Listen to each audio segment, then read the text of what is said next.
Mohon maaf, ini mungkin saya tidak baca semua ya, karena hal-hal yang kira-kira kata-katanya agak keras, saya tidak bacakan. Sering sekali tidak diminati di rumah sebelum menikah. Salah satunya umur 5 tahun saya pernah diminta untuk tidak berada di rumah, dan saya seharian jauh dari rumah tanpa makan, akhirnya pulang malam karena lapar. Ya, pernah begini dan begitu. Saya tidak baca ya, saya baca akhirnya saja. Baik, izin saya ulang Pak Ustadz, saya sudah pernah merasakan semua jenis kekerasan orang tua ke anak. Allah sudah beri jalan terbaik, yaitu dengan membuat saya dan ibu saya tidak saling komunikasi seperti sekarang. Maka dengan itu tidak akan ada masalah dan konflik. Bagaimana pendapat Ustadz? Begini.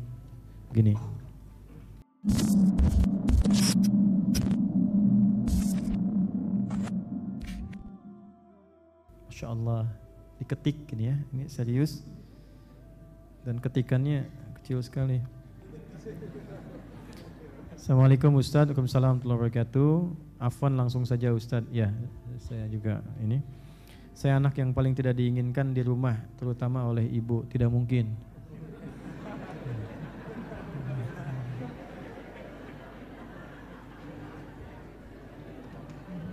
Ya, ibu itu seibu-ibunya tetap ibu. Seibu-ibunya tetap ibu. Sekasar-kasarnya, sejelek-jeleknya tetap ibu. Ya, makanya kenapa disebutkan 3 derajat di dalam hadis, di Quran disebutkan mengandungnya, melahirkannya, macam-macam. Sampai dulu ada lirik tuh. Dulu ada kasidah di era 90-an itu. Kalau nggak salah Nasyidaria itu. Ya, dari Semarang.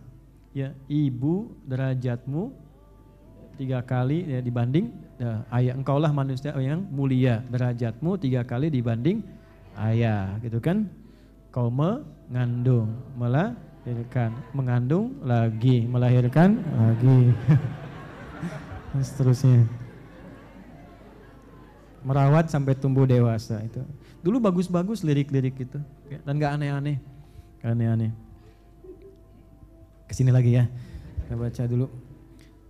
Mohon maaf, ini mungkin saya tidak baca semua ya, karena hal-hal yang kira-kira kata-katanya agak keras, saya tidak bacakan.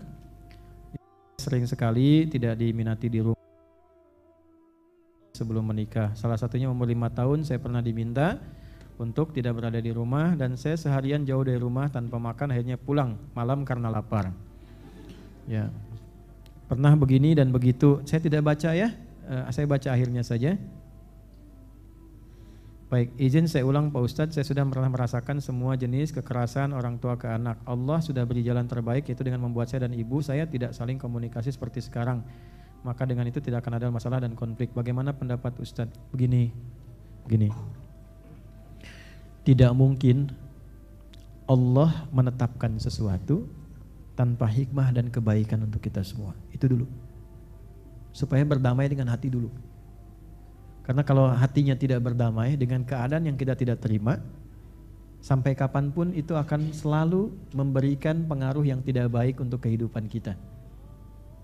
Ya, jadi minimal berdamai dengan hati dulu. Walaupun masalahnya belum selesai. Ada orang mencela Anda, misal, damai dulu dengan hati kita. Kita maafkan dulu. Walaupun dengan maafnya kita, mohon maaf, tidak menjadikan dosa dia terampuni sebelum dia minta maaf terhadap kita. Tapi nanti masalah kita akan dihijab dengan dia. Kita nggak akan kepikiran dia.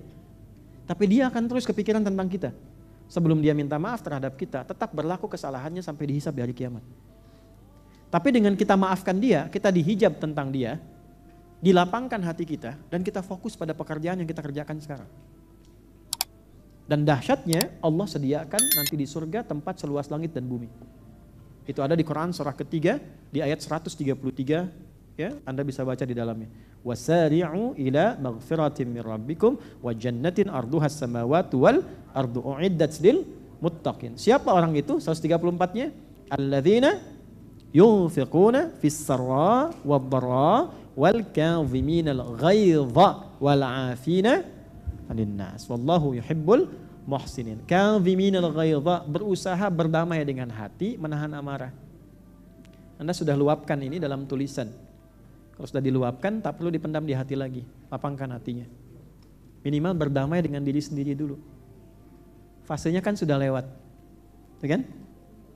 Kedua, afina anin nas, ikuti untuk menaati diri pada Allah. Walaupun untuk menghadirkan cinta pada ibu belum ada, minimal untuk menaati Allah itu dulu, yang menciptakan ibu Anda. Itu dulu. Lakukan untuk menaati Allah yang menciptakan ibu Anda, yang dengan adanya beliau Anda ada. Itu dulu. Kalau belum bisa berdamai dengan keadaan ibu saat ini, niatkan menaati Allah. Maafkan dulu. Itu yang kedua. Yang ketiga, kita kan nggak tahu hikmah di balik itu apa gitu. Kadang-kadang ada latihan yang disiapkan untuk apa? Ya mungkin ketika ibu melakukan itu, beliau nggak sadar. Bukan nggak sadar untuk menyakitinya, mungkin keluar sakit itu sakit.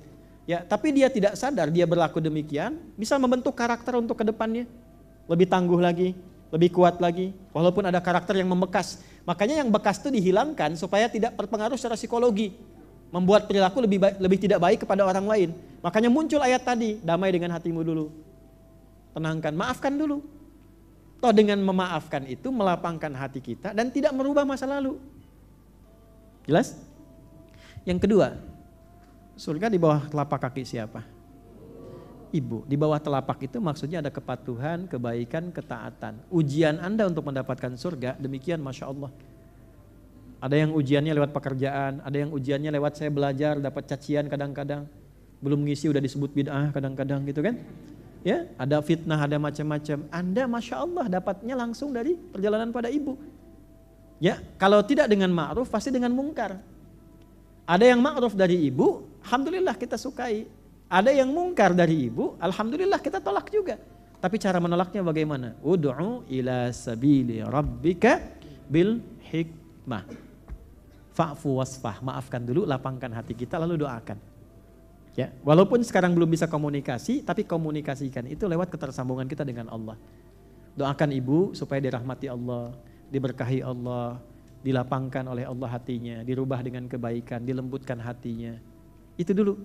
Orang yang mendoakan seseorang yang berperilaku buruk kepadanya, maka lebih dekat doanya sampai ke dalam arsy. Ya, jadi jangan putuskan hubungan, jangan putuskan silaturahim, jangan putuskan hubungan Anda yang ada saat ini, berdamai dengan diri Anda, niatkan karena Allah, berdoa kepada Allah untuk kebaikan ibu Anda, dan cari waktu yang tepat untuk berkomunikasi dalam kebaikan. Ya, jangan pakai lisan, pakai amal. Kirim kesuksesan Anda.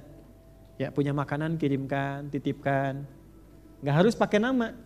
Nggak usah pakai nama, kirimkan siapa kirim. Kirim lewat adik. Ya, doakan. Kirim pesan walaupun mungkin nggak didengar nggak apa-apa, dihapus nggak apa-apa.